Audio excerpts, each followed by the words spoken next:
the privilege of having so many different species. It's unheard of in Europe. You'd have to go miles to see the same amount of species.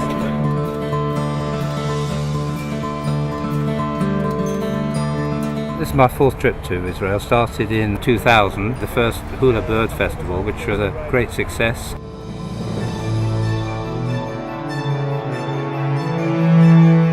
If they really want to see something special, this is the place to come.